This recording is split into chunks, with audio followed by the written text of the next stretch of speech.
Christian Singh here, back from C&H Mullins. Again, I'm doing a review of a couple products I got here for my rifles. The first stuff is gun and cleaning agents right here. I always use Hoppy's gun cleaning agents. And the second stuff I'm going to do a review on is one of the new magazines I got here. One of my friends got me a real good deal. He was getting rid of some of his magazines. He really needed the money. And I picked up one of these things off him about a month ago. It's a Bulgarian Waffle Circle 10. This is actually the 40 round magazine opposed to the standard 30 round magazine. Difference between the 30 round type and the 40 round type is they have the placing for the stamping, or I should say the molding of the Circle 10 up by the top of the magazine right here, where it feeds into the gun right here. It's actually right up here, as opposed to being in a bomb under, so you can basically tell that right away. The magazine difference right there for it, because usually these things are a lot longer. Or they hold up another 10 rounds in the standard AK magazines, like one of my other ones I got here. Basically, let me show you the difference right here between the two. You can try to compare them side by side. This is what the 30 round looks like, and this is what the 40 round looks like. So you got about 1, 2, 3, 4. Well, I say about 1, 2, probably about 3.5 inches difference on a bomb right here. So you can see from the side right there, it's about 3.5 inches difference between the side on here. They feed nice and good. They basically feed like butter. They feed like my AK-103 magazines here as well too, because these things feed a lot better than the standard steel magazines. Basically I prefer these polymer ones, because they're basically built like a tank, and they're made for the Bulgarian army over there as well too. The good thing about these ones is they're actually molded, and they have metal inserts put inside the actual molding whenever they make these things for that, as opposed to the some of the cheap import magazines. If you see the import magazines out there, the like $9, $10, $12 ones, more than likely they don't have any metal parts up in the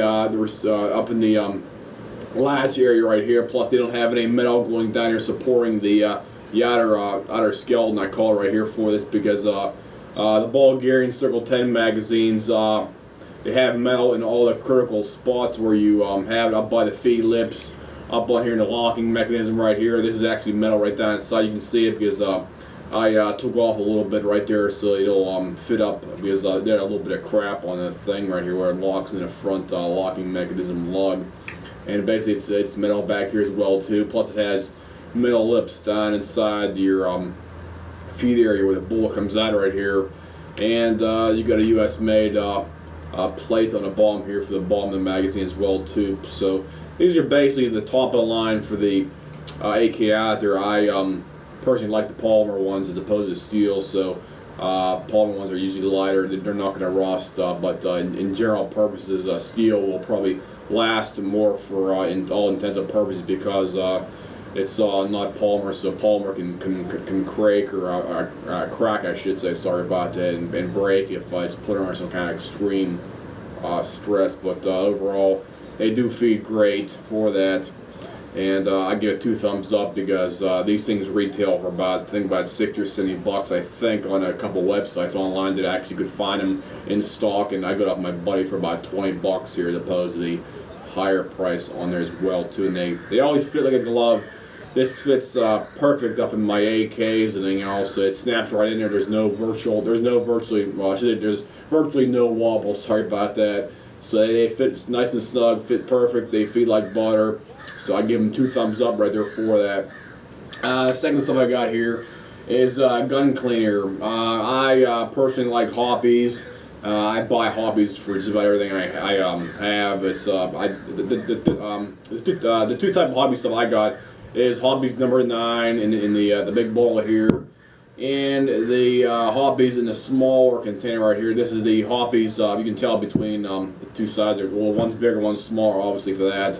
But the one is the orange yellow part. The other one is the blue label down here as well too. The difference is this is general gun bore cleaner, And this stuff right here is more specifically tailored to the semi-auto as opposed to the general type. I personally recommend this stuff for your semi-auto because it tends to clean the gun a lot more. I should say, let me see, clean a lot quicker. Basically, I can put my gun snake. I got probably about 7 or 8 different gun snakes for all my guns because I try to have one gun snake for 1 or 2 guns out or so. One for like non-corrosive and the other one for corrosive ammunition and stuff like that. So I put maybe about 7 gun bore snakes over anyway. So I run this through my AKs and it does not leave any film residue. I should say it doesn't leave any moisture residue or whatnot for it, and it basically dries up. It almost dries up as fast as like brake cleaner. You know how fast brake cleaner dries. You spray it on there, and it dries up in a matter of a few seconds. This stuff dries up in probably, I'd say, under 10 or 15 seconds if you're in a well-ventilated environment that has low humidity. So it dries up just like that, and I'd personally recommend it if you have an AK or the tighter tolerances like your AR-15s and stuff like that. So this stuff's usually $9, $10, $12 a bottle. I'd say use it sparingly if you put on your AK, your clean rod. I'll get one of my clean rods over here. Show you what I got here. Here's one of my new ones I got about a couple months ago. This one's still in great shape because I only use it maybe 2 or 3 times. Basically, it's still in great shape here.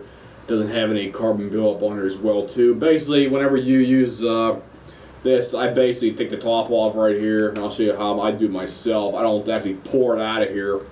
I just basically dunk the top half, or I should say, right here. You got your cloth protector. Let me get this damn thing out of my way. And you got your caterpillar, like I call it here, because you got 3 little lengths right here. Basically, just soak like the front. It's about 1, 2, 3. It's about 3 pieces right here. You got your plastic guide cleaning part right here. Then you have another gap right here. It's about about 2.5, 3 inches right here. Then you have your 3 bristled parts right here as well too. And this soak the front half. I'd say about 1 or 2 inches right here.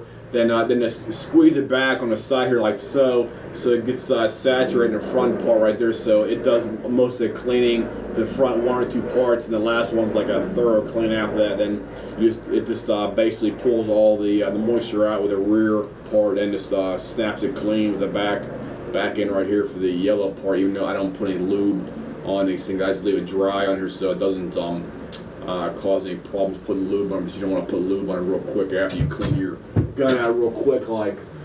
So that's basically a review of that particular product. I really like it. It works perfect in your semi-auto where you got an SKS, AK, let me see, SKS, AK, or some other type of variant out, or like a SVT40 or something else. It basically dries extremely quick and does not leave any residue behind. And it seems to be more effective cleaning than your standard Moppy's number 9 here. I've been using this stuff probably for at least 10, 15 years myself, as my grandpappy introduced this to me right here because he had it for all his guns whenever he was still alive, and he always used his gun cleaning stuff for this because it's basically it's been around for probably about 110, 15 years, 1903.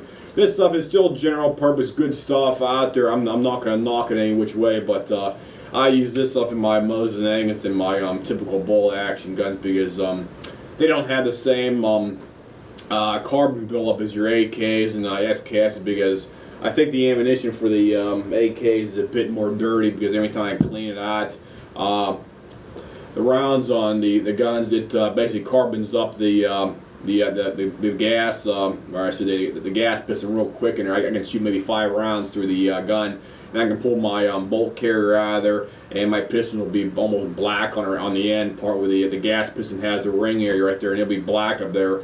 So this stuff is still good for cleaning out your bolt action guns. However, I recommend cleaning out your guns that are semi-automatic with this stuff if you shoot the Con Block, the mass-produced Wolf, Brown Bear, Golden Bear, Silver Bear ammunition out there for it. So recommend that for shooting semi-auto if you have an AK. and shooting or using this stuff if you shoot your Mosin-Nagant or some other bolt action gun that's like a con block or mil surplus gun out there for that, and I give it 2 thumbs up either way, but I tend to favor this stuff better because it dries a lot quicker and it does not leave any residue, and it seems to be a more effective carbon cleaner as well too, because I tested it cleaning up the, like I said before, the piston on front of the bolt carrier, and it does a heck of a lot job better with this stuff than this stuff. I might have to clean the same thing with this thing 2 or 3 times, and I can just soak it in, and the thing that's dipping in it real quick and get a good hard wipe, and it cleans all the crap off real quick with this stuff. But it's more expensive, so be mindful of that as well too if you're in the market for another cleaner for your gun as well too. This will also work for your handguns. You got a Beretta 1911 or some other handgun that's a real tight tolerance gun out there, needs cleaned up with the no residue built as well too. So that's basically a review of the magazine and the gun cleaner products. If anybody has any questions or comments about something like that, you can feel free to call me here. You know my phone number, or simply leave me a message on my page here, and I'll try to answer any questions that you may have as soon as possible. I'll see you guys.